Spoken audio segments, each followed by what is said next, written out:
ஒரு டீம் இருந்துச்சு. அந்த டீம் உங்கள் எல்லாத்துக்கும் தெரியும். பாஸ்டர் 12 சீடர்கள் தானே, எனக்கு தெரியாது.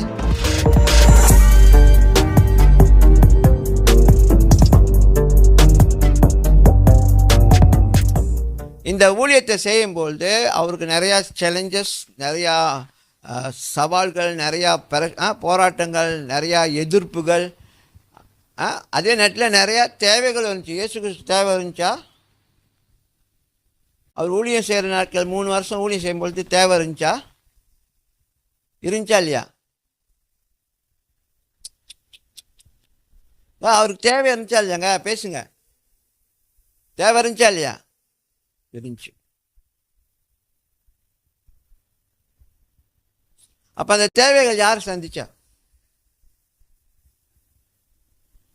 அந்த தேவைகள் யார் சந்திச்சா? ஓகே, அவர் தேவ ராஜ்யத்தை குறித்து பிரசங்கித்து அவர் அநேக பேரை ரட்சிப்புக்குள்ளே கொண்டு வர, அவர்களுக்கு பாவ மன்னிப்பு கொடுத்தாரு, சுகம் கொடுத்தாரு, பிசாசுலேருந்து விடுதலை கொடுத்தாரு. இதெல்லாம் செய்கிற நேரத்தில் அவருக்கு எதிர்ப்பு, போராட்டங்கள் எல்லாம் வந்துச்சு, சவால்லாம் வந்துச்சு. ஆனால் இவர் கூட ஒரு டீம் இருந்துச்சு.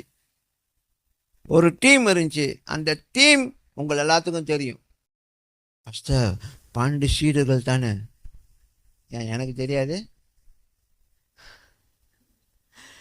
12 சீடர்கள் இருந்தாங்க. ஆனால்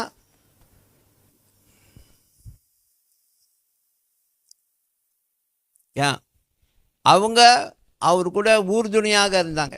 just following him to assist him to do the ministry.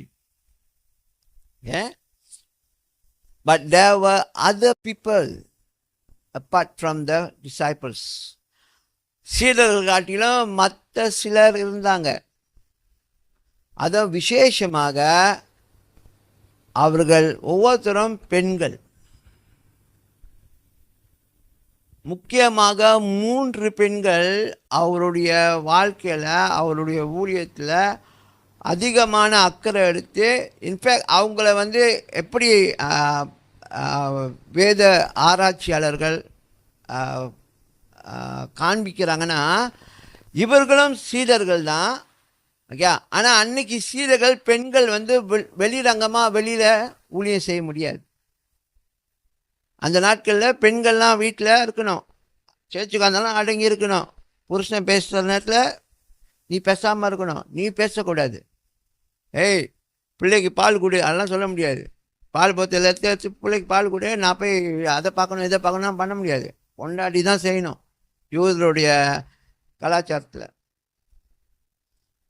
புருஷன் ஃபுல்லாக அவரு தான் ஊழியத்தில் தான் இருப்பார். மனைவி வீட்டு வேலை செஞ்சுக்கிட்டு, வீட்டில் அடங்கியிருந்து கிச்சனில் வேலையை செஞ்சுக்கிட்டு, அவ்வளோதான். அதான் யூதருடைய கலாச்சாரம், எபிரியுடைய கலாச்சாரம். அதான் பவுல் சொல்றார், பெண்கள் சபையில் வரும்பொழுது அமைதியாக இருக்க கடவீர்கள்.